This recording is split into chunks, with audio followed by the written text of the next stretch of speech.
Well, since I am still reeling from getting shook down by a court because a cop said that I drove through a school zone doing 45 at the corner of Westmount Houston and 249, despite the fact that there's not a school within a mile of Westmount Houston and 249, might as well talk about a game that I really, really wanted to like, but ended up having to sell it early because it just wasn't that good. I am, of course, talking about the Iron Kingdoms role-playing game, which is the RPG setting for the world that the War Machine wargame gave us. The Iron Kingdoms is very much a steampunk setting where 4 major nations are fighting for control of each other, with some elves and dwarves and trolls and ogres thrown in the mix. For a fantasy setting, it's fairly unique because the technology base is around 1800s. One nation, Signar, is the most technologically advanced. They already have invented the telegraph, there's railroads going everywhere, they have electricity, and their hair gel and goggle production is second to none. Rivaling them is Kador or Kador, though I always go with Kador, even though they tell me Kador is the official one, but saying Kador Greylord 3 times fast is a bit of a stretch.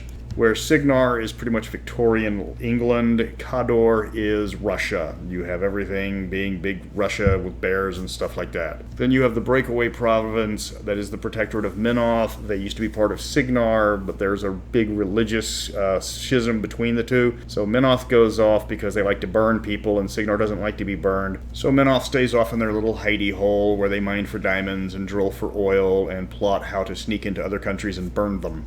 And then off the islands, you've got Crix, which is run by a dragon, and dragons in this setting are radically different. They are actually toxic, and wherever they live, things start to mutate. You also got 2 smaller powers with Ord, which are kind of like the Spanish, though not really. You got the Lael, which are very, very French. Non-human kingdoms, you've got Rule, which is the dwarves, you've got Ios, which is the elves, you also have the Nis, which are another form of elf, which live way up north, but they've been driven out by one of the dragons. Then you've kind of got 3 races that don't have any home of their own, which is the Trollkin, which have been shafted by just about everybody, you got the Ogren, which run around just being, intelligent ogres, you got the Gobbers, which are, the goblins, and they don't have a home, but they like to run around and fix things. With the exception of Crix, the other human nations became the Iron Kingdoms when they developed these magical robots called warjacks. Warjacks have the equivalent intelligence of dogs, though they need a wizard called a warcaster to control them, to tell them what they do, or else they're just going to pretty much stand around or occasionally go berserk and kill people. So the Iron Kingdoms develop warjacks, they develop gunpowder, they push the Orgoth back. The Orgoth, while retreating out of spite, decide to kill, rape, maim, burn, kill, rape again, maim, do some more burning, back to kill, rape if there's anything left, back to maim, burn, kill, burn, burn, kill. Then they finally leave. So yeah, the Orgoth weren't exactly the best of losers. So the Orgoth are gone. The old nations before the Orgoth are in a complete state of ruin, not just because of the Orgoth's scorched earth retreat, but the Orgoth have destroyed almost all cultural unity either by killing off entire populations or dragging a good chunk of them into slavery into other areas. So if your people were concentrated in one part of the continent before the Orgoth invaded, after the centuries of occupation and their scorched earth retreat, there's a good chance that most of your ancestors were slaughtered, the rest of them were scattered to the 4 winds to be used as slaves wherever the Orgoth wanted them. So new nations were created. Kador was formed, Signar was formed, Ord and Lael were formed. Nobody really wanted to go hang out with the undead over on Crix, so they let them have their own island by themselves. The elves and the dwarves were not invaded by the Orgoth, so they didn't change. But they also didn't help out the unions in the initial invasion, and the dwarves only helped out the humans when they realized the humans had a chance at driving back the Orgoth. Okay, flash forward a bit to the current timeline. Kador has invaded Lael, Minoth is split off from Signar, and that's where you find yourself. Great for a war game because everybody really hates each other and are still trying to kill each other off, but for a role-playing game, they wrote themselves into a corner.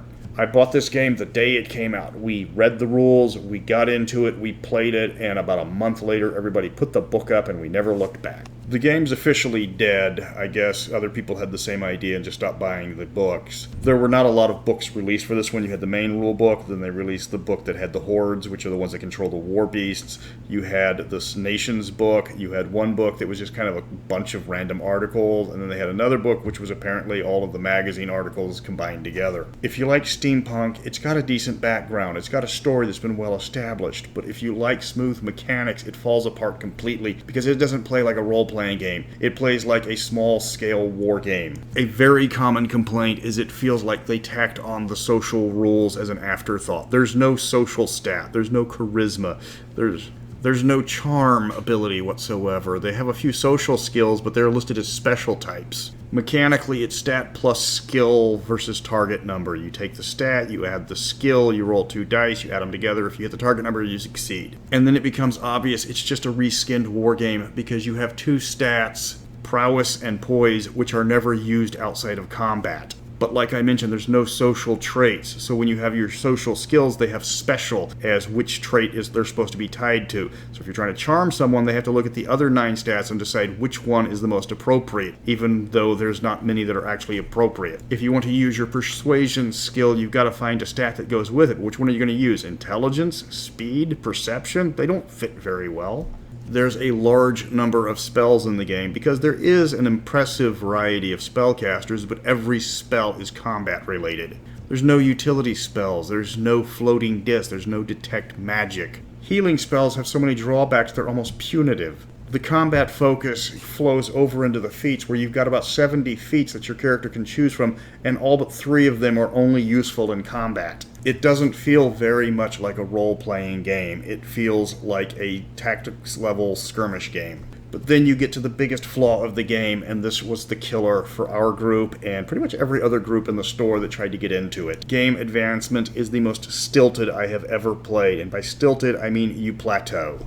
In leveling up, and you stay plateaued for a very long time. There is a very good chance you are going to have your character maxed out in advancements before you finish making them. The number ranged in the Iron Kingdoms RPG is very small. You're looking at a 4-point swing in how far your statistics can go up, depending on what race you're playing. So your typical human stats are anywhere between 4 and 7. Character advancement is broken up into 3 stats. The first stat, you can have +2 to any stat, +2 to any skill, but you can't go over that +2 or that +4. The first tier is about 30 levels, the next 2 tiers are about 20 levels each. When you create a character, you select your race and you select 2 classes, not 1. Your race tells you what your stats can be, your classes give you skill bonuses and some starting feats.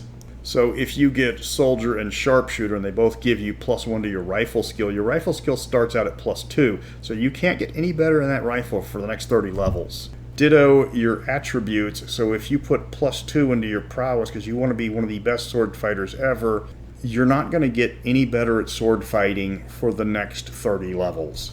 And the levels dictate what you can raise. So at certain levels you can raise a stat, at certain levels you can raise a martial skill, at certain levels you can raise a non-combat skill, at certain levels you can raise your Ark Types. Ark Types are abilities you select at character creation that give you an extra ability. For example, if you're brawny, you get an extra die on damage for melee. There's another one that gives you an additional die to hit people. So what generally happens is everybody maxes out the stats and skills for what they want to specialize in, and then just kind of raise up the secondary stuff. Then after that, they just take random things to fill out the requirements until they actually get to the next tier. Then they can start getting better at what they want to get better at. In short, the game gets boring.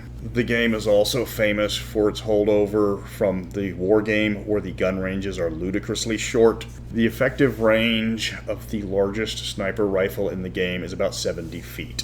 You can shoot from further ranges, but the penalty to hit is a whopping -5, so it's really not recommended. That's because in War Machine, the war game, most of the bonuses were given to melee, because they wanted things to get mixed in, because melee looks better than just gun lines. Now, players wouldn't be players if they didn't try to break this.